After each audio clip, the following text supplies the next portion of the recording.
Estava aqui, gente, meditando no texto de Mateus, capítulo 15, lendo ele todo.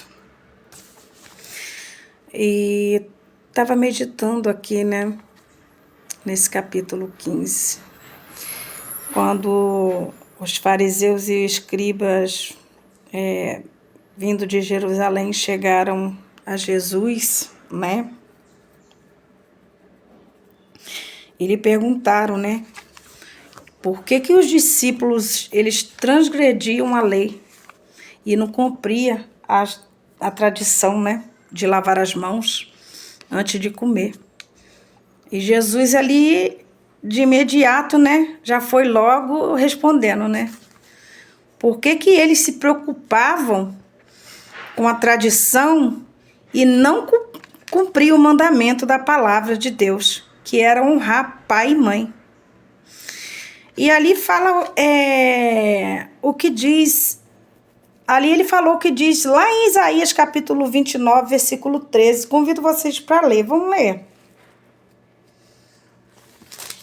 Isaías,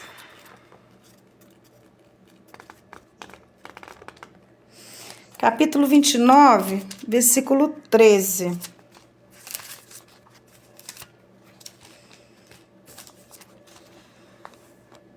Diz assim, ó. Jeová diz: este povo se aproxima de mim com a boca e me honra com os lábios, mas o seu coração está muito longe de mim.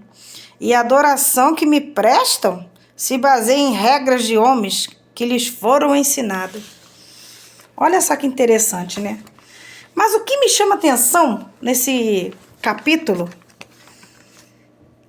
de Mateus, capítulo 15, é o versículo 12. Que diz assim, ó. Então os discípulos vieram e lhe disseram: sabe que os fariseus tropeçaram ao ouvir o que o Senhor disse? Aí os discípulos disseram para Jesus, né? Ou seja, homens que conheciam a lei de Moisés, conheciam a palavra de Jeová, estavam ouvindo, né? O filho do dono da palavra, Jesus, né? E não o reconhecia. Pelo contrário, né? Eles se escandalizavam com as palavras de Jesus. E isso me trouxe uma reflexão. É muito importante que a gente precisa ter o cuidado de ser,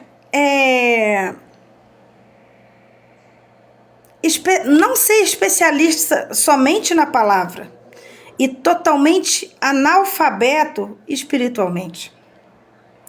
Às vezes, nós dominamos as palavras, conhecemos, estudamos, mas não deixamos que a palavra, os princípios de Jeová nos corrija, né? Então, do que adianta se a gente não deixa a palavra de Jeová nos dominar, nos confrontar, nos transformar? E aí nós usamos uma palavra para confrontar os outros. Mas quando o autor da Bíblia, né, que é Jeová, nos confronta, nos escandalizamos, batemos de frente, não aceitamos, essa palavra não é para mim, Jeová me conhece. E é exatamente porque Jeová conhece a cada um de nós que ele nos confronta. Então, gente, nós devemos tomar cuidado para nós não tornarmos como aqueles fariseus e aqueles escribas. Apontar o dedo, para corrigir os outros e não permitir que os princípios e a palavra de Jeová nos corrija, nos transforme e nos molde. Então, medite nisso. Bom dia!